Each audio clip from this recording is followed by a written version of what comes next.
Hoy vamos a analizar cuatro casos del siglo XIX. El primero es de Estados Unidos. Lena Marilla Brewster nació el 5 de junio de 1877 y creció en el campo cerca de Huntingdon, condado de Chittenden, Vermont. Fue bautizada como Lena Marilla, pero todos la llamaban Mildred. Era la menor de 4 hermanos, 2 varones y 2 mujeres, pero su hermana falleció cuando Mildred era niña. Su padre, el señor Wesley Brewster, era un caballero muy rico, ya que había amasado una fortuna en la agricultura. La vida de Mildred no fue fácil. Su madre murió en 1892, cuando Mildred tenía 15 años, lo que la afectó profundamente. La enviaron a la preparatoria de Burlington, pero al graduarse regresó a Huntingdon y consiguió trabajo como maestra. Sin embargo, estaba inquieta y anhelaba una vida con más aventuras.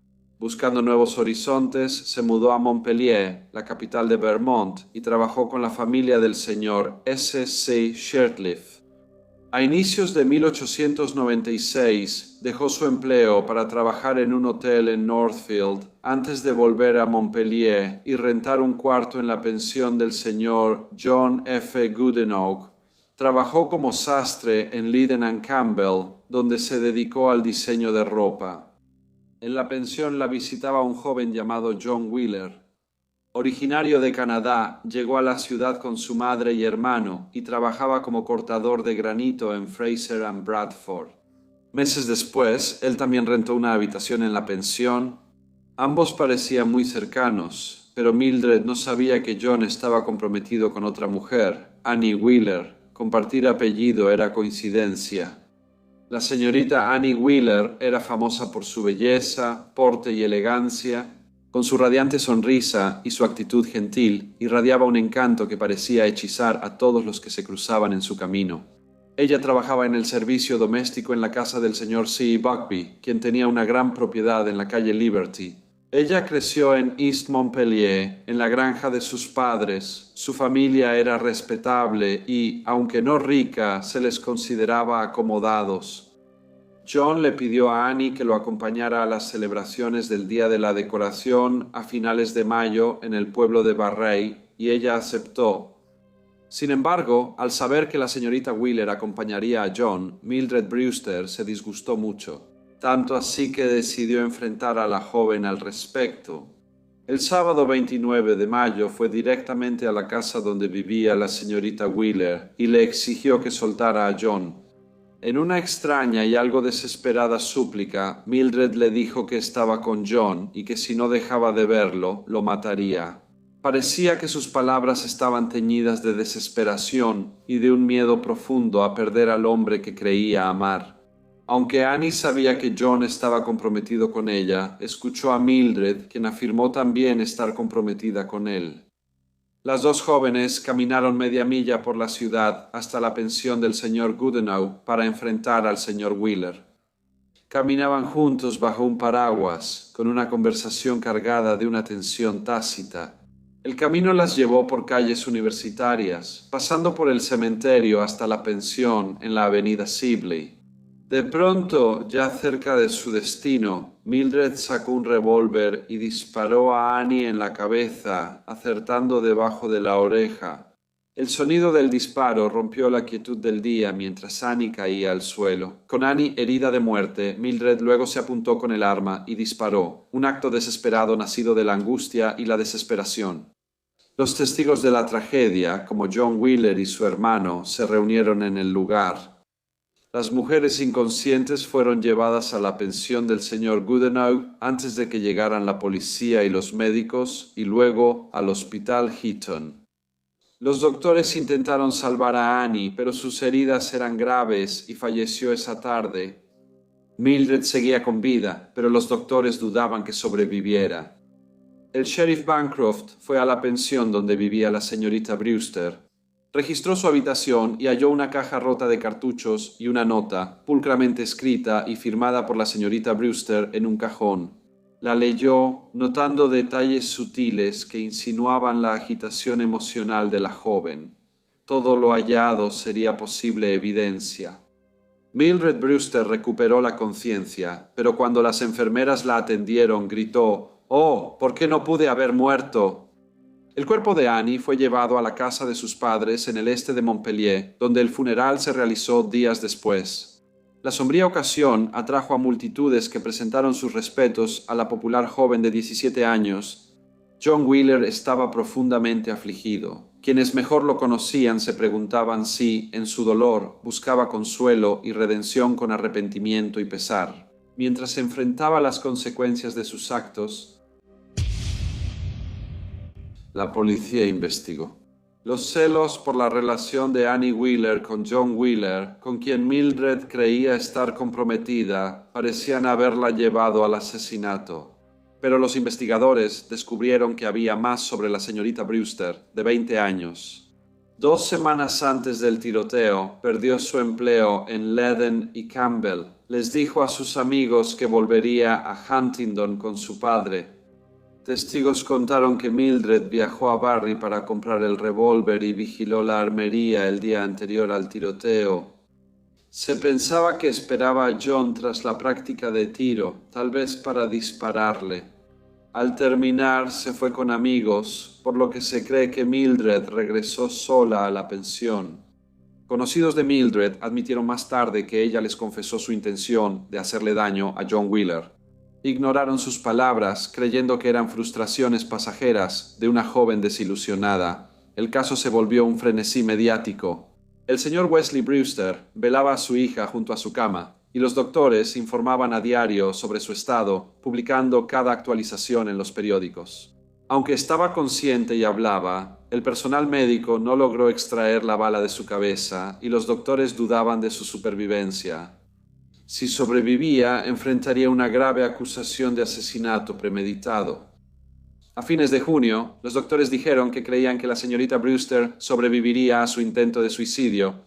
Sin embargo, estuvo meses en el hospital mientras la policía investigaba el crimen. Se abrió un caso en su contra por el tiroteo de Annie Wheeler y su juicio fue programado para noviembre de 1897. El abogado defensor William A. Lord primero se declaró no culpable, pero retiró esa declaración e impugnó la acusación. Su argumento surgió de la presencia de un taquígrafo durante las deliberaciones del gran jurado, lo cual, según él, era irregular y potencialmente perjudicial para el caso de su clienta. El caso llegó a la Corte Suprema Estatal, que se reunió en enero de 1898 para decidir este asunto crucial. Aunque Mildred estaba en cama por su convalecencia, ambos equipos legales acordaron realizar la sesión en su habitación del hospital. Desde su cama, Mildred escuchó atenta los argumentos legales presentados a los jueces.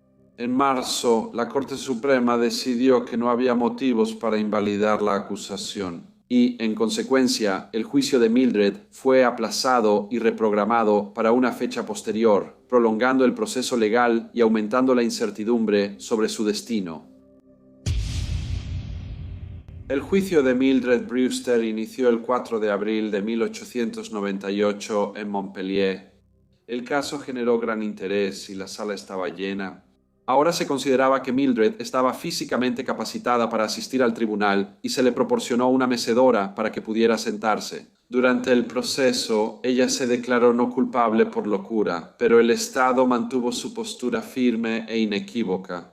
Mildred Brewster fue quien apretó el gatillo, con pruebas que sugerían una planificación meticulosa. La compra de un revólver por parte de Mildred Brewster antes de los trágicos acontecimientos, junto con los testimonios de testigos presenciales que la vieron practicar en el campo de tiro la mañana fatídica, presentaban un cuadro convincente de premeditación. Sin embargo, durante todo el juicio, la defensa construyó un caso sólido, presentando una variedad de testimonios que destacaban la volatilidad emocional de Mildred Brewster y mostraban ejemplos de comportamiento errático. Amigos y familiares describieron sus cambios de humor repentinos y conductas extrañas, como aislarse en su habitación y hablar de ideas de autolesión. También informaron sobre una posible predisposición genética a problemas de salud mental en su familia. Informaron al tribunal que el abuelo materno de Mildred se suicidó cortándose el cuello en un ataque de locura, y el hermano del abuelo materno de Mildred también fue declarado loco. Dos tías abuelas paternas murieron en una institución y el primo de su padre, Peter Crane, falleció en un manicomio. El punto clave para la defensa fue el testimonio del Dr. F. W. Page, quien tras una extensa evaluación de Mildred concluyó en un informe de 4.000 palabras que sufría una enfermedad mental y no era responsable de sus actos. En sus charlas con Mildred, el Dr. Page percibió el conflicto interno que ella padecía. Contrario a la versión de la fiscalía, ella le confesó que la compra del revólver no fue violencia planeada contra Annie Wheeler, sino una reacción desesperada ante la traición de John Wheeler. Ella contó cómo sus promesas de amor y compromiso la ilusionaron con el matrimonio hasta que descubrió que se casaría con otra mujer. Esta revelación de sus promesas rotas la sumió en una profunda desesperación, llevándola a contemplar medidas drásticas en medio de la angustia. Esta red emocional mostró el fuerte impacto de las acciones del joven en la frágil mente de Mildred. Aunque John Wheeler había negado previamente cualquier relación romántica con Mildred, los testimonios de los testigos sugerían una relación más cercana. La señora Goodenough, la casera de la acusada, declaró que Mildred rentaba una habitación en su casa de huéspedes y que John Wheeler la visitaba frecuentemente desde 1896. Pensaba que él visitaba a Mildred al menos 3 veces por semana. Agregó que siempre los veía comportándose de manera cariñosa. Sin embargo, dijo que después de que Mildred regresó de una visita a Huntingdon, estaba muy delgada y pálida, y al quitar las sábanas de la cama, notó una gran mancha de sangre en el colchón. También había un olor extraño en la habitación. La señora Goodenough dijo que la pareja discutía seguido, pero siempre se reconciliaba. Luego, Juan Collenis, cercano a Mildred y John, reveló más detalles sobre su relación. Relató cómo John le había confiado, expresando arrepentimiento por las promesas hechas a Mildred y sugiriendo su disposición a casarse con ella, si no fuera porque también estaba con Annie Wheeler. El señor Collenis insinuó delicadamente un giro angustiante de los acontecimientos, dando a entender que Mildred se había encontrado en una situación difícil y había buscado asistencia médica, posiblemente por asuntos relacionados con el embarazo. Con su testimonio, evidenció la complejidad de la relación entre Mildred Brewster y John Wheeler, generando empatía en la corte por los desafíos enfrentados entre expectativas sociales y luchas personales. Warren Morse, carpintero de Burlington, testificó en la corte sobre su relación con la señorita Brewster desde la escuela. Recordó ocasiones en las que compartieron comidas juntos, señalando que, aunque a veces podía ser agradable y amistosa, hubo ocasiones en las que permanecía en silencio durante días enteros. Esta observación fue corroborada por el señor Eugene Cooney, quien también testificó haber presenciado periodos prolongados de silencio de la señorita Brewster, los cuales duraron hasta una semana. Además, describió su comportamiento durante esos momentos como frío, poco amigable y ausente. Estos testimonios apoyaron que la acusada no estaba en pleno uso de sus facultades mentales. En un emotivo testimonio, el padre de Mildred, el señor Wesley Brewster, relató la historia familiar ante el tribunal. Contó que Mildred era la menor de 4 hijos y mencionó las luchas de su esposa con enfermedades mentales, reflejando vulnerabilidad familiar ante desafíos psicológicos. Además, compartió detalles sobre el comportamiento peculiar de Mildred, señalando que hasta los 9 años mostraba conductas que se apartaban de lo normal. Alrededor de los 15 años sufría episodios de llanto frecuente y pensaba en autolesionarse. Dijo que durante su estancia en el hospital, ella le pedía cloroformo para terminar con su vida. A pesar de esos episodios difíciles, relató momentos de compasión donde ella mostraba remordimiento y le decía que nunca quiso disparar a Annie Wheeler. El testimonio permitió al tribunal comprender la difícil crianza y luchas internas de Mildred. John Wheeler testificó. Comentó que conocía a Mildred Brewster desde hacía más de 2 años y la visitaba en varias casas de huéspedes. Aunque antes dijo a la policía que nunca tuvo una relación con ella, al ser interrogado bajo juramento, admitió haber tenido intimidad con ella durante un tiempo. Mencionó que conocía a la señorita Wheeler antes que a la señorita Brewster y que le contó a ésta sobre su compromiso con Annie. Cuando le preguntaron cómo reaccionó ella, dijo que estaba muy disgustada, pero agregó que nunca había estado comprometido con la señorita Brewster. Durante el contrainterrogatorio, al señor Wheeler se le preguntó si sabía que la señorita Brewster había estado embarazada. Él dijo que no lo sabía. Al presionarlo sobre el tema, dijo que sabía que ella se había ido, pero no estaba seguro de si la razón que ella dio era cierta. La defensa indicó al señor Wheeler que Mildred estaba en una situación difícil y buscó ayuda médica, quizá por temas de embarazo, pero el testigo fue evasivo en sus respuestas. La fiscalía intentó refutar la afirmación de la defensa de que Mildred estaba loca, presentando testigos que avalaron la estabilidad mental de la familia Brewster. Sin embargo, a pesar de sus esfuerzos por presentar a Mildred como mentalmente sana, las complejidades del caso persistieron, dejando al jurado la tarea de sopesar cuidadosamente las pruebas en sus deliberaciones. El juicio duró 32 días y cuando el jurado fue enviado a deliberar, lo hizo durante 18 horas antes de regresar al día siguiente para declarar a la acusada, la señorita Mildred Brewster, no culpable por enajenación mental, aunque el señor Wesley Brewster no pudo ocultar sus sentimientos. Al oír el veredicto, Mildred mostró la misma indiferencia que durante el juicio. Después la internaron en el Hospital Psiquiátrico Estatal de Asani Waterbury. Mildred pasó 10 años en el hospital psiquiátrico, donde las evaluaciones de su estado mental eran inconsistentes. En 1908 experimentó brevemente la libertad cuando fue puesta al cuidado de una amiga de la infancia, solo para ser readmitida en Waterbury poco tiempo después. Pasaron 8 años más en cuidado institucional antes de que le dieran libertad nuevamente, ahora bajo la tutela de una enfermera que la atendió antes. Con la escolta de un alguacil, Mildred viajó por todo el país hasta Seattle, donde residió hasta su muerte el 27 de abril de 1942 a la edad de 64 años. Caso 2. Vamos a Inglaterra. Mary Cochrane nació en la ciudad inglesa de Leeds, en el condado inglés de Yorkshire, en 1855.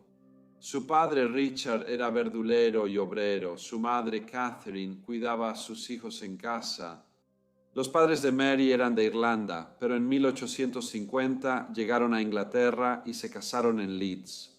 Al inicio de su matrimonio vivieron en el número 8 de Dufton's Yard, compartiendo su hogar con otros inmigrantes irlandeses decididos a abrirse camino en Inglaterra. Aunque enfrentaban desafíos y dificultades económicas, los Cochrane seguían firmes en su fe católica y eran vistos como una familia respetable. Aunque no fue hasta la aprobación de la Ley de Educación de 1870 que se exigió a todos los niños de 5 a 13 años asistir a la escuela, los padres de Mary se encargaron de asegurarse de que todos sus hijos recibieran algo de educación. Cuando la hermana menor de Mary llegó al mundo en 1865, Mary ya había adquirido las habilidades invaluables de leer y escribir. Cuando nació su hermano Miguel en 1868, ella ya trabajaba y aportaba al bienestar económico de su familia.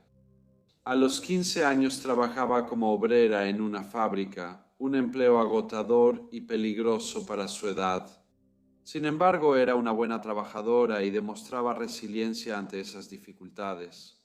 En 1876 se casó con Thomas Fitzpatrick en la capilla de San Patricio en Leeds. Al igual que María, él provenía de una familia que había llegado a Inglaterra desde Irlanda. En los años siguientes tuvo 2 hijos. Sin embargo, a medida que el peso de la maternidad recaía sobre los hombros de María, ella buscó consuelo en el adormecedor abrazo del alcohol. Y esto parecía crear una sombra sobre ella, una que parecía volverse más pesada con cada día que pasaba. En 1879, las consecuencias de sus decisiones fueron claras cuando fue sentenciada a 7 días en prisión por participar en un incidente tumultuoso.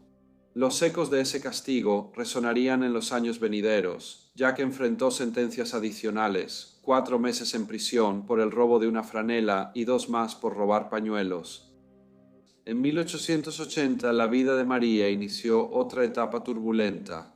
En junio fue acusada en los tribunales de Dewsbury por obstruir una acera. Aunque era una falta menor, se sumó a su lista de problemas legales que siempre complicaban su vida. El tribunal le impuso una multa de 5 chelines y costos, agravando sus problemas. En junio de ese año, como María Cochrane, regresó al tribunal en York por un delito más grave, robo de una bufanda y un sombrero. Esta vez fue sentenciada a 2 meses de prisión, pero una vez liberada, volvió a sus viejas costumbres. Fue descubierta en un robo y aunque arrestada y acusada, no fue condenada. Sin embargo, esto inició la supervisión policial. En septiembre de 1880 fue arrestada nuevamente, esta vez por sospechosa. Pese a sus problemas con la policía, María evitó la prisión por más de un año. El caos en su vida afectó su matrimonio, que en 1881 se desmoronó por completo. Su esposo Tomás, harto de su comportamiento fuera de la ley, decidió dejarla y viajó a través del Océano Atlántico para comenzar una nueva vida en América. Después de esto, María continuó con su rutina diaria, mostrando una resiliencia inquebrantable. Ella trabajaba y bebía constantemente, sintiendo la vigilancia constante de la ley. Sin embargo, ella logró hábilmente evitar problemas o eludir la captura, ya que durante los siguientes meses nunca fue detenida. El martes 15 de agosto de 1882 fue un día del Festival de Hunslet. Este pintoresco evento era fuente de alegría sencilla y expectación para toda la comunidad. Los niños disfrutaban juegos mientras una banda de metales ambientaba con melodías alegres. Para muchos, la ocasión servía de excusa para ir a las tabernas cercanas y disfrutar un día relajado. Como la mayoría en Hunslet, María se unió a las celebraciones. El festival tuvo lugar en Penny Hill y un joven que también participó en las festividades se llamaba Jaime Richardson, quien asistió con un amigo llamado Jaime Ramsden. Como era un día de celebración y alegría, Jaime Richardson se puso su mejor ropa, incluyendo su reloj de plata, su leontina y una cadena de oro. Las horas transcurrieron junto con las bebidas, y al atardecer los efectos de la fiesta eran evidentes. Ambos hombres estaban muy ebrios. No se sabe a qué hora exacta se unió María Fitzpatrick al festival, pero la vieron con Jaime Richardson. A las 10:30 p.m., ambos estaban afuera del George Quarter Inn. Jaime tenía una bebida en la mano y estaba parado en el pasillo tenuemente iluminado, y María estaba cerca de él. Cuando él se fue, ella lo siguió. Jaime, tambaleando y arrastrando palabras por el alcohol, se apoyó en el brazo de María. Caminaron por las calles de la iglesia, dirigiéndose hacia la vieja presa del molino de Hunslet. El sábado 19 de agosto, un hallazgo macabro impactó Hunslet. Hallaron el cuerpo de un joven en las aguas turbias de la presa del viejo molino, en el río Aire.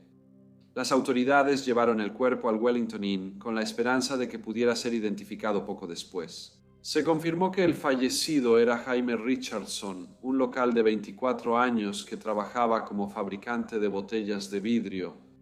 Se realizó una autopsia que reveló hallazgos escalofriantes. Indicó que su fallecimiento ocurrió en algún momento entre la noche del martes, el 15 de agosto, que fue la noche del festival de Hunslet, y el día en que se recuperó su cuerpo. La autopsia confirmó además que había fallecido antes de ser sumergido en el agua.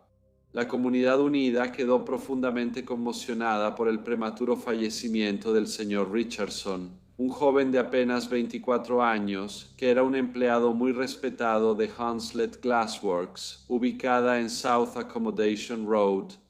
Tras difundirse la triste noticia de su muerte, las autoridades locales iniciaron una investigación. Se enfocaron en rastrear los últimos movimientos conocidos del fallecido. Durante sus investigaciones surgió el nombre Mary Fitzpatrick. Habían sido vistos juntos en 2 bares diferentes.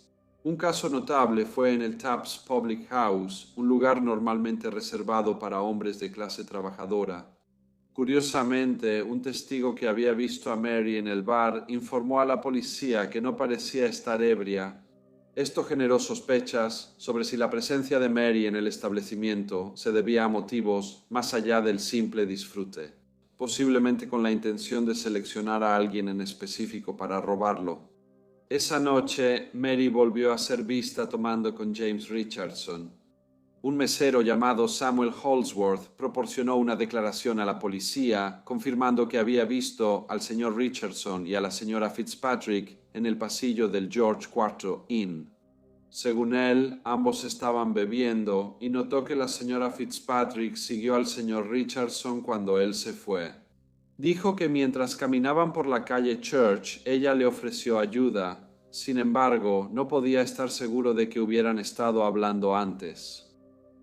De forma peculiar, el señor William Richardson, hermano del difunto, dijo haberlo visto esa noche a las 11:30 p.m. en la calle Balm, un lugar lleno de recuerdos de la infancia, ya que es una calle donde vivieron de niños. Esta fue la última vez que se vio al señor James Richardson, ya que nunca más se le volvió a ver con vida. Las autoridades detuvieron rápidamente a Mary. Sus encuentros con la policía eran frecuentes. Durante un rápido registro de su propiedad, descubrieron un recibo de casa de empeño de Thornton de Kirkgate, en Leeds, fechado el 19 de agosto, correspondiente a una prenda de una cadena de oro. Curiosamente, usó el alias Mary Mochin y dio la dirección 4 Spring Street, diciendo que su esposo era el señor Thomas Mochin. Investigaciones revelaron que el 21 de agosto una mujer no identificada empeñó el reloj y la cadena del hombre fallecido en la misma casa de empeño. Al día siguiente, Mary volvió a la casa de empeño por más fondos por la cadena. Explicó que su esposo fue detenido y multado, por lo que necesitaba más dinero.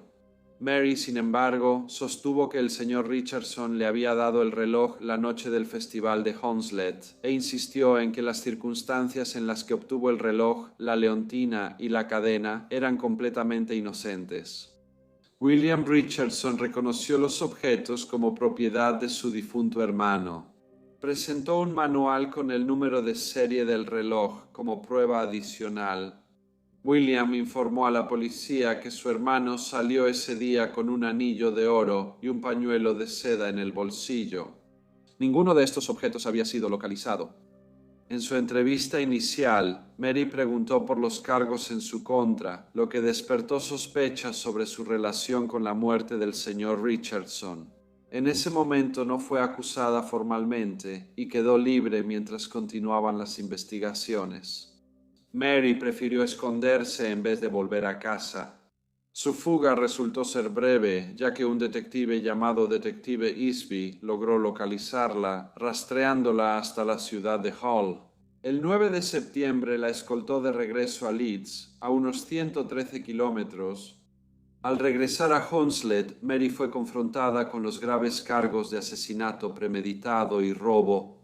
2 días después, en el Tribunal de Policía de Leeds, fue acusada formalmente y pese a la gravedad emocional, se declaró inocente. El tribunal, al reconocer la complejidad del caso, ordenó que siguiera encarcelada una semana más para reunir más pruebas y detalles sobre las acusaciones. El lunes 18 de septiembre, Mary compareció una vez más en el ayuntamiento, donde esta vez enfrentó cargos diferentes, pero no menos graves. La acusaron de asesinato y robo de la propiedad del fallecido. Tan solo 2 días después, dentro de las solemnes paredes del ayuntamiento de Leeds, Mary enfrentó cargos formales nuevamente. Estos nuevos cargos ahora incluían el robo y posterior empeño del reloj y la cadena, así como el asesinato intencional. Posteriormente, se llevó a cabo una investigación en el Wellington Inn en Hounslet el jueves 26 de septiembre. Durante la investigación, el forense del municipio de Leeds, llamado Dr. Groves, señaló la presencia de lesiones en la cabeza del hombre fallecido.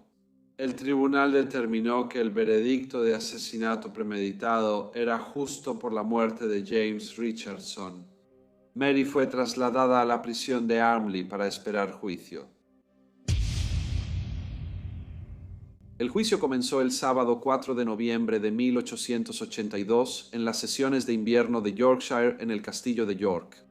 Sir Henry Hawkins fue el juez presidente y los periódicos lo apodaron Hawkins el Verdugo, debido a su participación en numerosos juicios por asesinato de los cuales muchos habían concluido con él, imponiendo la pena máxima, la sentencia de muerte.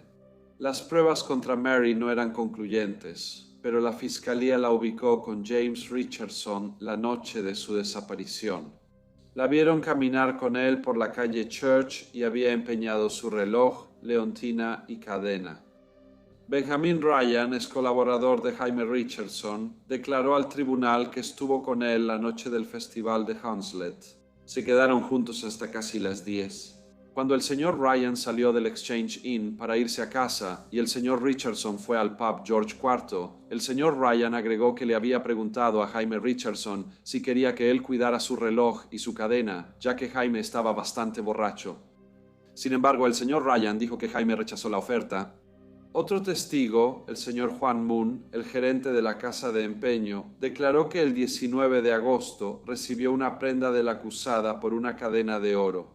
Agregó que ella le dijo que su nombre era María Mochin. Tras un juicio sensacional, el jurado declaró a la acusada inocente de asesinato, pero culpable de robar al señor Jaime Richardson. Durante la sentencia de la señora María Fitzpatrick, el juez Hawkins hizo una evaluación severa y grave de sus acciones. Describió su acto como un robo audaz que causó gran angustia y daño a la víctima. Agregó que, aunque el nivel exacto de violencia involucrado seguía siendo incierto, estaba absolutamente claro que ella se había apoderado ilegalmente del reloj, la cadena y el leontina. El juez Hawkins destacó un patrón preocupante en el pasado de María, mencionando sus condenas previas por delitos graves. Esto mostraba a una mujer involucrada repetidamente en actividades ilegales y con tendencia al delito. Su historial delictivo no consistía en incidentes aislados, sino que reflejaba un preocupante estilo de vida ligado a actividades criminales comunes. El juez Hawkins recalcó la gravedad de los robos callejeros y la necesidad de enfrentarlos con firmeza. Reconoció que estos delitos amenazaban gravemente la seguridad y el bienestar comunitario. Por lo tanto, concluyó que se justificaba una sentencia más severa, reflejando la gravedad de sus acciones y la necesidad de disuadir delitos similares en el futuro. Mary fue sentenciada a 6 años de prisión. Mientras los guardias la escoltaban, ella llorando gritó hacia la galería, «Padre», y lamentándose, «Ay, Dios mío, nunca robé el reloj y la cadena». Durante su encarcelamiento, Mary mantuvo correspondencia con su familia y logró recibir noticias de su esposo separado. Ella escribió muchas cartas insistiendo en su inocencia. Tras 3 años, pudo ser liberada bajo licencia y en 1886 fue trasladada al refugio del East End. Un año después salió libre. En ese momento, sus padres ya se habían mudado de Leeds a Estados Unidos. Con ayuda de una organización benéfica, consiguió pasaje para cruzar el Atlántico y reunirse de nuevo con ellos. Se reunió con su esposo e hijos. Se sabe poco sobre su vida después de eso. Nadie más fue acusado por el asesinato de James Richardson. Para el caso 3, vamos a Australia. Henry Louis Bertrand nació el 26 de septiembre de 1840. Sus padres eran Enrique y Marion Lipschitz, una pareja judía que había llegado a Inglaterra desde Bélgica. Al llegar, cambiaron su apellido a Bertrand porque era más fácil de pronunciar. Se mudaron a Mayfair, una zona exclusiva habitada por la aristocracia local, pero ahora los acompañaban quienes obtenían riqueza por negocios y comercio, no por herencia o título. Al principio la vida era buena para ellos en Londres, pero tristemente, en 1844, Enrique Bertrand padre falleció a la edad de solo 31 años. 7 años después, y aún dolida por la pérdida de su esposo, Marion decidió trasladar a su familia a Australia. Pensó que lo mejor era que su hijo Enrique se quedara a terminar sus estudios antes de seguir la tradición familiar y estudiar para dentista. En los años siguientes estudió en Londres, Bruselas y París. Para quienes querían viajar a Australia a mediados del siglo XIX, el viaje era largo y podía durar hasta 4 meses. Algunos clippers navegaban más rápido en mares tranquilos, pero también se podía viajar en barco de vapor. Sin embargo, debido a la distancia desde Inglaterra, estos barcos no podían hacer todo el viaje de esta manera. En su lugar, el capitán tenía que combinar tanto la energía del vapor como la del viento para llevar a los pasajeros a Australia. Australia se había convertido en un lugar popular para la gente y daba la bienvenida a los colonos libres en sus costas. En 1851 se descubrió oro y la economía mejoró notablemente. Esto provocó que más personas, principalmente del norte de Europa, emigraran allí. Marion se estableció en Melbourne y pronto conoció a un caballero llamado Louis Eskill. Curiosamente, él también era dentista. Y al año siguiente, en 1852, se casaron. No mucho después de la boda se mudaron a Sydney. En los años siguientes encontró buenos esposos para sus hijas Alicia, Mariana y Josefina. En 1860, Enrique, de 19 años, decidió unirse a su familia en Australia. Pensó que esto sería bueno para él. Como su padrastro quería ayuda en su consultorio, Enrique llegó a Sydney y empezó a trabajar como dentista. Rápidamente ganó fama diciendo que fue dentista del propio emperador Napoleón. Incluso anunciaba ese hecho en el periódico The Sydney Morning Herald. Trabajó muy duro y después de solo 18 meses terminó haciéndose cargo del negocio.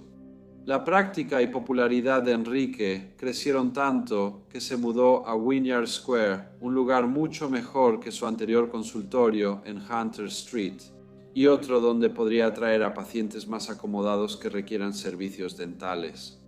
En esa época conoció a la señorita Juana Palmer, una joven agradable con reputación de carácter intachable y disposición amable. Poco después se casaron y más tarde tuvieron 2 hijos juntos. El consultorio dental siguió yendo bien y Enrique pudo ofrecerle a su familia una vida muy cómoda. Una de las pacientes que visitaba su consultorio era una señora llamada María Elena Kinder, pero que siempre era conocida por su segundo nombre, Elena. Ella era de Nueva Zelanda, donde su padre administró una taberna en Auckland y donde ella conoció a su esposo, Enrique Kinder.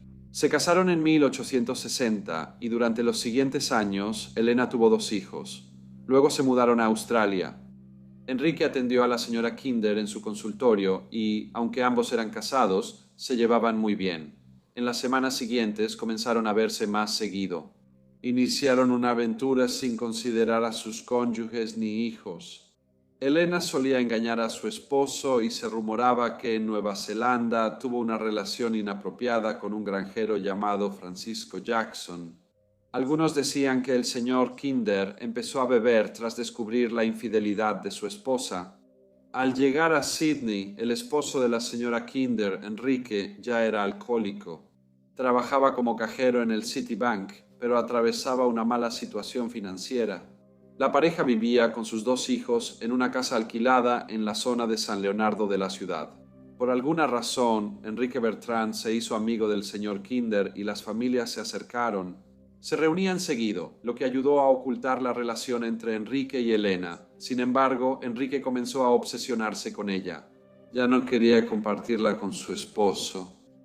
Él había estado planeando divorciarse de su esposa para que ellos pudieran estar juntos. Sin embargo, Elena no podría divorciarse de su esposo y era muy poco probable que el señor Kinder se divorciara de ella. Esto aumentó su frustración y comenzó a actuar de forma extraña. Incluso obligó a su asistente dental a cruzarlo a remo por el puerto tras la medianoche para espiarla. Con el tiempo, la obsesión del señor Bertrand y su comportamiento errático aumentaron. El asistente dental comenzó a temer por su seguridad cuando el señor Bertrand lo obligó a vestirse de mujer y lo llevó a comprar una pistola. Desde entonces, el asistente empezó a portar un arma en secreto. Con la pistola, Enrique compró una cabeza de oveja para practicar tiro. Todo cambió misteriosamente cuando el ex amante de la señora Kinder, el señor Francisco Jackson, viajó de Auckland a Sydney. Sorprendido por la llegada del caballero, Enrique Bertrand pensó que podía beneficiarle. Pensó que si el señor Kinder se enteraba de que el señor Jackson planeaba reanudar la relación con su esposa, se pondría tan celoso que lo mataría. Luego sería ahorcado por asesinato. Así, el ex amante y el esposo de Elena morirían y ella y él podrían estar juntos. Sin embargo, esto no sucedió y finalmente Enrique le dio algo de dinero al señor Jackson y le indicó que regresara a Auckland. El señor Jackson estuvo de acuerdo, pero en realidad no fue a Nueva Zelanda. En vez de eso, viajó 100 millas por la costa y se hospedó en Maitland. En ese momento, Enrique Bertrand estaba cada vez más desesperado. Él quería estar con Elena, pero ella estaba casada y sería difícil para él lograrlo. Así que ideó un plan perturbador para matar al señor Kinder y hacer que pareciera que el suicidio fue la causa de su muerte. El 2 de octubre de 1865, en la cabaña de los Kinder, el señor Bertrand se armó de valor y disparó a la cabeza del señor Kinder. Su esposa Jane y su amante Elena estaban presentes. Para sorpresa del señor Bertrand, el disparo no logró matar al señor Kinder y solo dejó al pobre hombre herido. Para encubrir, el señor Bertrand curó la herida y llamó a un doctor. Un doctor y un policía llegaron a la casa para investigar el incidente. Enrique usó su personalidad convincente para persuadirlos de que los problemas financieros y de alcohol del señor Kinder lo habían afectado, llevándolo a intentar suicidarse. Las autoridades conocían otros casos similares y creyeron que probablemente eso era lo que había sucedido. La esposa del caballero estuvo en la casa junto con el señor y la señora Bertrand. El señor Bertrand es un dentista de Sydney con gran reputación. Determinaron que fue un intento de suicidio. Enrique seguía sin poder vivir con Elena. Falló al intentar matar al señor Kinder, así que ideó otro plan. Concluyó que él y Elena debían envenenar a Enrique Kinder. El señor Bertrand combinó belladona, una planta herbácea tóxica muy común, con otros venenos y los puso en un vaso de leche. Luego convenció a Elena de administrárselo mientras su esposo aún se recuperaba de la herida de bala. El plan funcionó y el 6 de octubre de 1865 murió Enrique Kinder. El forense investigó la muerte y, tras revisar la evidencia y supuestos intentos de suicidio, concluyó que no había nada sospechoso. En el certificado de defunción puso que el señor Kinder murió por suicidio. Tras la muerte, Elena y sus hijos se mudaron con los Bertrand, pero pronto sus padres la convencieron de irse a vivir con ellos. En Bathurst, Nueva Gales del Sur, se descubrió oro a principios de la década de 1850, lo que provocó la fiebre del oro. La madre de Elena estaba muy preocupada porque su hija necesitaba salvar su reputación. Justo cuando parecía que Enrique se había salido con la suya con este crimen tan horrendo, recibió una carta de Francisco Jackson, quien tuvo una relación inapropiada con Elena en Nueva Zelanda. Él no volvió a Auckland y se enteró de la muerte de Enrique Kinder por los periódicos. En la carta, el señor Jackson insinuaba saber que Enrique planeó el asesinato y exigía 20 libras a cambio. A cambio de su silencio, Enrique no tomó muy bien el chantaje y en su lugar llevó la carta directamente a la policía. Dijo que un caballero buscaba chantajearlo y arruinar su reputación. La carta fue la única prueba necesaria para arrestar al señor Jackson, quien luego fue sentenciado a 12 meses de trabajos forzados. El caso llamó la atención de la prensa y generó gran interés público. Había claras inconsistencias y, tras arrestar a Francis Jackson, la policía fue presionada para investigar cómo murió el señor Kinder. Descubrieron que el señor Enrique Bertrand había mantenido un diario secreto que contenía detalles sobre la muerte del señor Kinder. También se supo que Enrique se había jactado ante su hermana, Harriet Kerr, de haberse librado del asesinato. El asistente dental de Bertrand también entregó pruebas a las autoridades. Al descubrir todo esto, la policía se vio impulsada a exhumar el cuerpo y realizar una autopsia. Durante este procedimiento, los patólogos encontraron veneno en el estómago del señor Kinder. Esto hizo que Enrique y Jane Bertrand fueran acusados de asesinato y María Ellen Kinder como cómplice. Cuando se presentaron los cargos oficiales, la noticia ya se había difundido fuera de Sydney y aparecía en periódicos de toda Australia. Al señor Bertrand le decían el dentista loco de Wynyard Square. El juicio comenzó el 14 de febrero de 1866 en el Tribunal Penal Central de Sydney. El caso contra las dos mujeres fue desestimado por falta de pruebas sobre su participación en la muerte del señor Kinder. Esto generó mucha atención y rechazo en todo el país. Había muchas pruebas contra el acusado. La mayoría señalaba que su motivo para el crimen era la fuerte pasión por la señora Kinder. Durante el juicio se usaron extractos de su diario para confirmar su culpabilidad y resaltar su comportamiento excéntrico. Se afirmó que a menudo se jactaba de su éxito con mujeres, sus romances en Bruselas y de haber peleado un duelo en París. Tras la muerte de su esposo, la señora Kinder vivió con sus padres en Bathurst y mantuvo correspondencia con el señor Bertrand. Esto confirmó sin dudas que la pareja tenía una relación inapropiada y, junto con el diario del acusado, la evidencia parecía muy incriminatoria. Los periódicos publicaron las cartas y el público australiano se divirtió leyéndolas. En el juicio se resaltó el trato inadecuado de Henry hacia su esposa, afirmando que no actuaba como caballero. ¿Esto incluía un historial de violencia hacia ella? Algunos informes sugerían que este trato cruel hacia su esposa sorprendió al público, casi tanto, si no es que más, que la manera en la que el señor Kinder había muerto. Al finalizar el juicio, Henry Louis Bertrand fue declarado culpable del asesinato de Henry Kinder y el 23 de febrero de 1866 fue condenado a muerte. La ejecución estaba programada para el mes siguiente. Por suerte, el abogado Julian Salamon consiguió que la sentencia de Henry se conmutara a cadena perpetua. Con su esposo ahora encarcelado, la señora Jane Bertrand comprensiblemente se sintió abrumada por la atención pública y como resultado se llevó a sus hijos y se mudó a Nueva Zelanda. Se estableció en Auckland ya que tenía familiares que vivían ahí.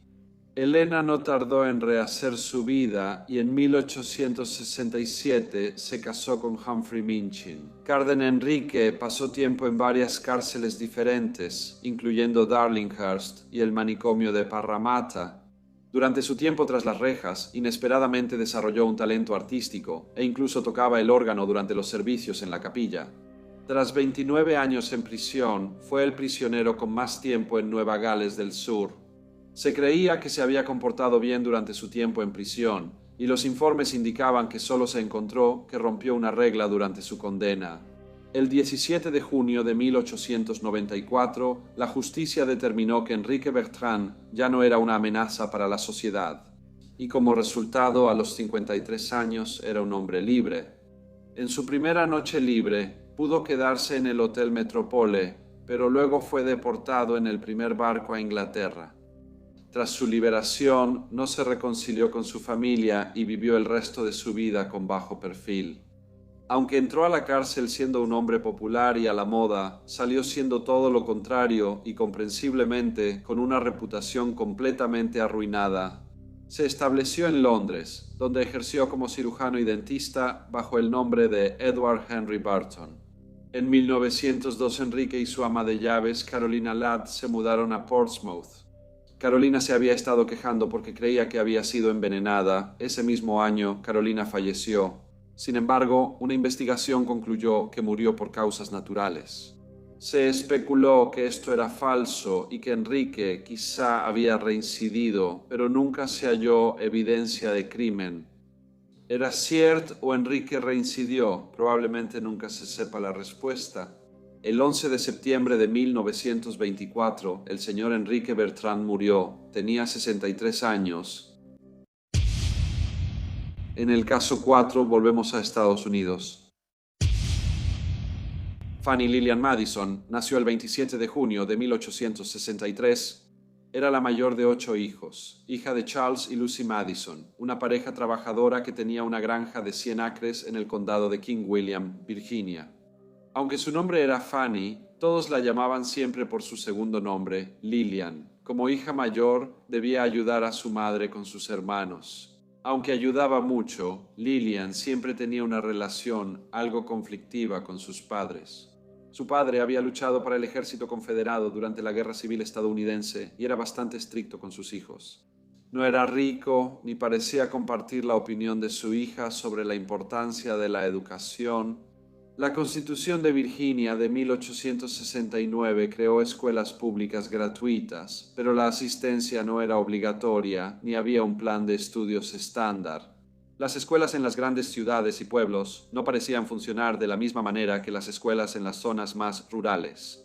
La madre de Lillian tenía una tía, la señora Jane Tunstall, que vivía en Little Plymouth. Se decidió que Lillian viviera con ella y fuera a la escuela pública. Todos sabían que ella era inteligente y sus logros en la escuela lo confirmaron. La señora Tunstall era solitaria. Era viuda, pues Samuel murió en 1876, disfrutaba la compañía de su sobrina nieta. Y después de que Lillian estudiara un tiempo en una escuela pública, la señora Tunstall pensó que sería de gran beneficio si ella pagaba para que asistiera a la Academia Burlington. Aquí Lillian demostró ser una estudiante sobresaliente. Al año siguiente, la señora Tunstall le propuso a la señora Lucy Madison pagar los estudios de Lillian en la academia. Pero el esposo de la señora Madison, Charles Madison, dijo que no lo consideraba necesario. Él creía que Lillian debía regresar a casa para poder ayudar con sus hermanos y hermanas menores y colaborar en la granja. Lillian regresó, pero su relación con sus padres empeoró aún más. La situación empeoró cuando su padre le prohibió escribir a la señora Jane Tunstall, su tía abuela. Después de cumplir 21 años, Lillian dejó la casa de sus padres y se mudó con su tío, el señor John Walker, en el condado de Bath, Virginia. Después trabajó como institutriz en casa de la señora Dixon. Sin embargo, esto solo causó más tensión entre ella, sus padres y su familia extendida.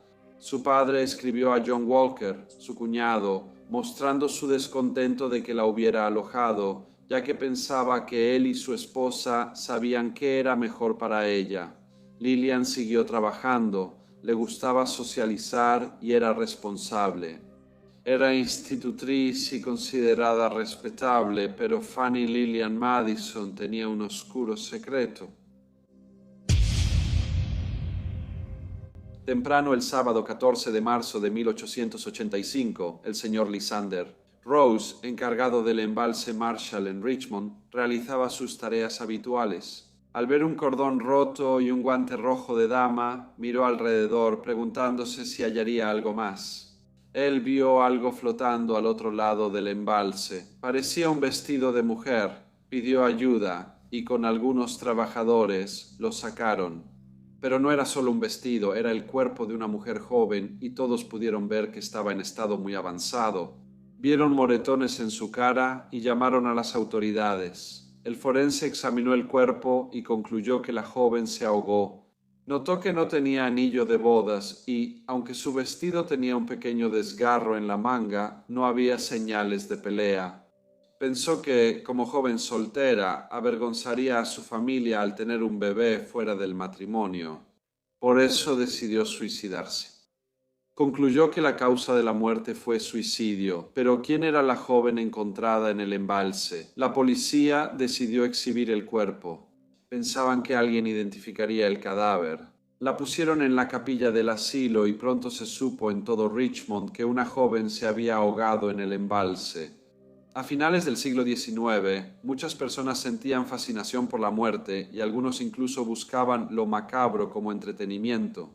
Miles acudieron a la capilla, algunos preocupados por un familiar desaparecido, otros solo para ver el cadáver. El cuerpo fue identificado como dos jóvenes distintas. La policía investigó su último paradero, pero pronto ambas aparecieron. Aunque algo avergonzadas, ninguna joven había sufrido gran angustia. No fue sino hasta 3 días después, el 17 de marzo, que una señora se presentó e identificó a la pobre joven fallecida que yacía en la capilla. Dijo que era su prima, la señorita Fanny Lillian Madison. La policía investigó su pasado y descubrió que tenía mala relación con sus padres y era institutriz. Descubrieron que días antes de hallar su cuerpo en el embalse, fue al Hotel Americano en Richmond e hizo una reservación, bajo el nombre de señorita Fanny Merton. La policía consideró misteriosas las circunstancias de la muerte de Fanny Lillian Madison. Mientras más investigaban, más creían que algo siniestro había sucedido. Mientras avanzaba la investigación, el forense cambió la causa de muerte de suicidio a asesinato.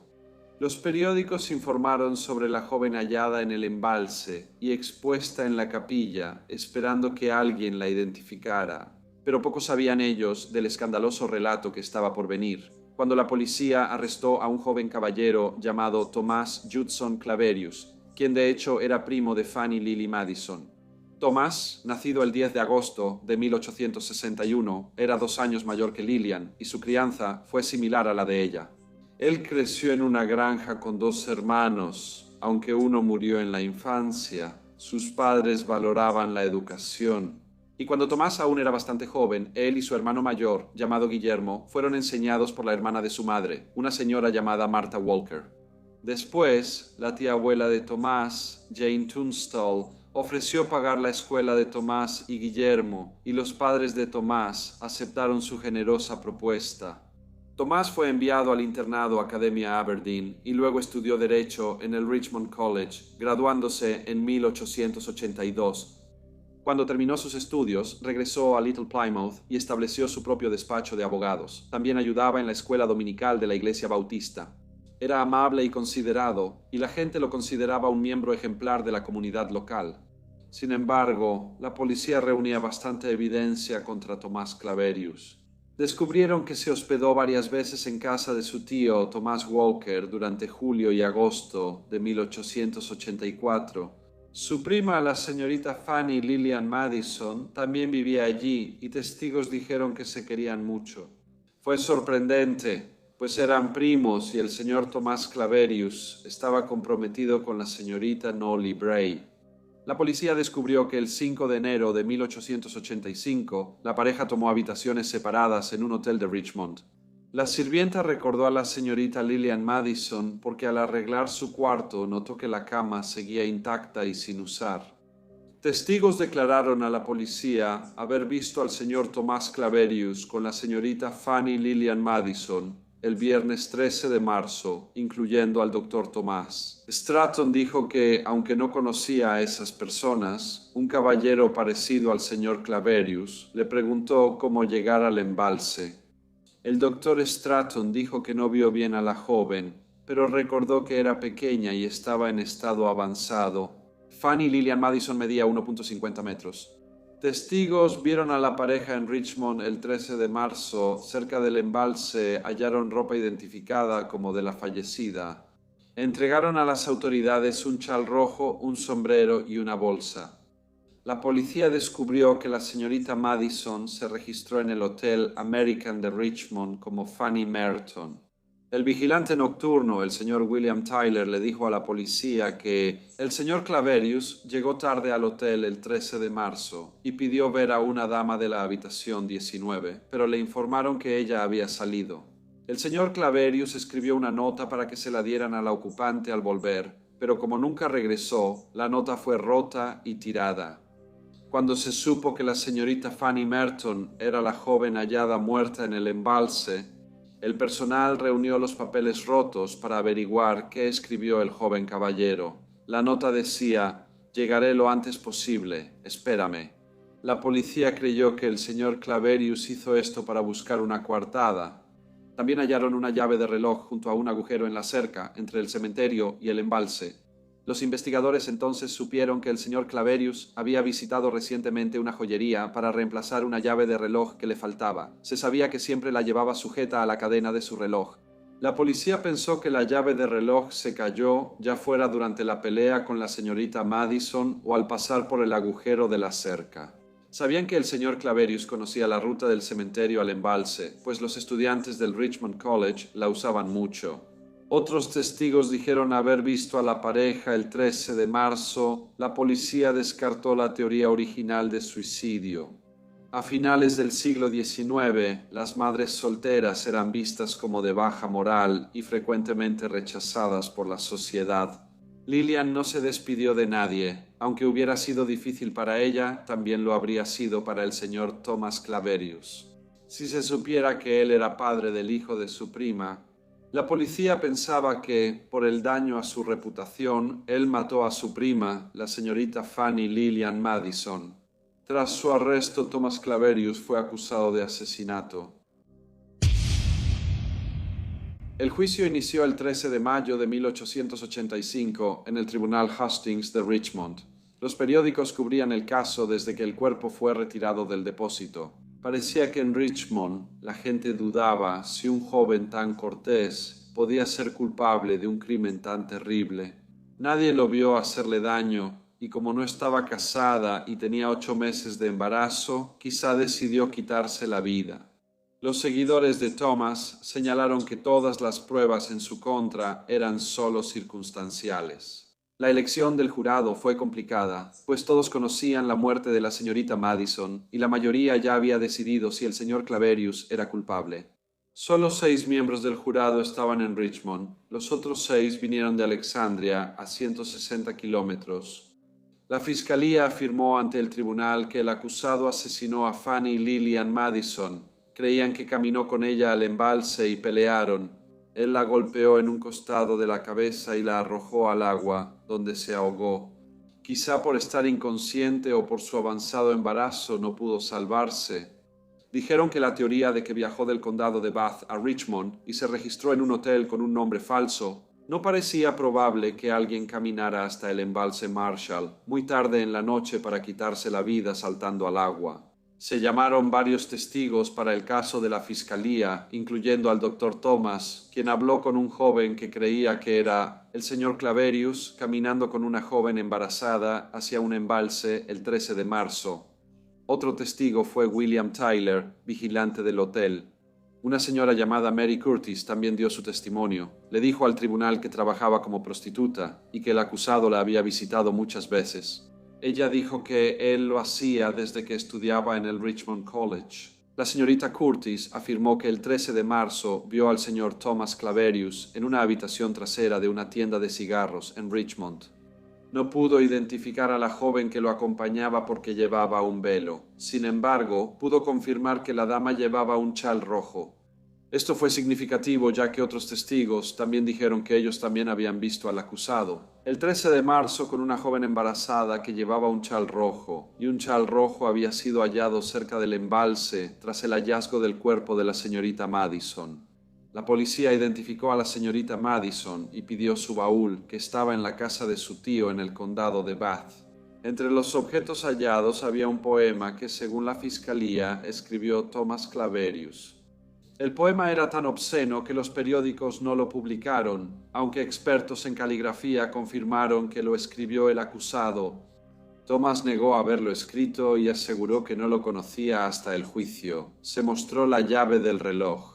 Un joyero declaró que el año anterior reparó una llave de reloj para el acusado y creía que era la misma hallada cerca del embalse. Otros testigos, incluidos amigos y colegas, también testificaron que la llave del reloj era idéntica a la que había pertenecido a Thomas Claverius. La familia de Thomas contrató abogados defensores recomendados, quienes cuestionaron el estado mental de la señorita Madison al morir.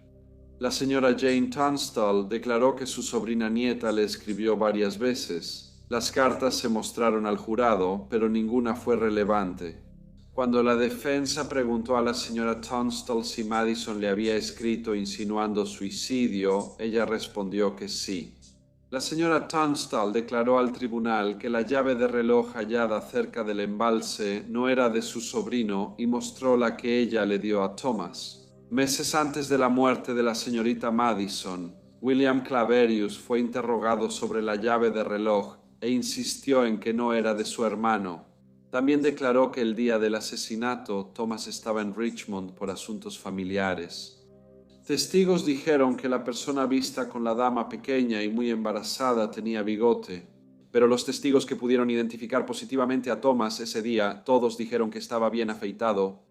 Un empleado del hotel declaró al tribunal que vio a la señorita Madison con 2 caballeros, uno mayor y otro de su edad, pero no pudo decir con certeza si el caballero más joven era el acusado. Sin embargo, la policía nunca pudo identificar al caballero mayor. Testigos hablaron del buen carácter y vida intachable del acusado. Uno dijo: «Yo lo considero, señores del jurado, como uno de los jóvenes más correctos, rectos y cristianos que conozco». La defensa no quiso dañar la reputación de la fallecida, pero señaló que tenía otros conocidos varones y uno podría ser el padre de su hijo. Hablaron de la relación conflictiva con su padre y de que él la había golpeado. Amigas de la señorita Madison dijeron que ella lo había contado. Un conductor recordó que la señorita Madison le dijo al subir que esperaba que el tren se estrellara. Evans afirmó que esa conducta no era de alguien en pleno uso de sus facultades mentales. Diariamente la corte estaba llena y los asistentes ya creían culpable al señor Tomás Claverius. Tomás no pudo testificar en su propia defensa, ya que en ese momento el estado de Virginia no permitía que el acusado subiera al estrado. El juicio concluyó el 4 de junio y el jurado deliberó. Regresaron 40 minutos después para declarar culpable a Thomas Judson Claverius por el asesinato de su prima, Fanny Lillian Madison, y el juez lo sentenció a muerte. Aunque el juicio duró un mes, los habitantes de Richmond seguían divididos sobre si Thomas realmente cometió este terrible crimen. Unos pensaban que otro era culpable, otros que la joven se suicidó. El caso llegó a la Corte Suprema de Virginia, pero el veredicto no cambió. Después de esto se envió una petición solicitando clemencia al gobernador del estado, pero él se negó a conmutar la sentencia, aunque sí pospuso las fechas de la ejecución. Encerrado en su celda, personas cercanas a Tomás le pidieron confesar si era culpable, pero él insistió en su inocencia. Durante su juicio, Tomás no pudo proporcionar una coartada creíble, pero a medida que se acercaba la fecha de su ejecución, afirmó que había estado en compañía de una joven. Al preguntarle quién era ella, dijo que el honor le impedía identificarla y exponerla a la vergüenza solo para salvarse. El 14 de enero de 1887, Thomas Judson Claverius fue ahorcado. Mientras estuvo en prisión, Tomás escribió un libro llamado Claverius, Mi vida, juicio y condena. El libro trataba sobre su vida y luego abordaba su arresto y juicio. En el libro, él mantenía su creencia de que su prima había muerto por su propia mano. La señorita Fanny Lillian Madison fue sepultada en el cementerio Oakwood, en Richmond. Su hijo no nacido, extraído en la autopsia, fue puesto en el ataúd con ella. Hola a todos y muchas gracias por escuchar, especialmente si llegaron hasta el final. Dejen sus comentarios, opiniones, espero verlos en el próximo Briefcase.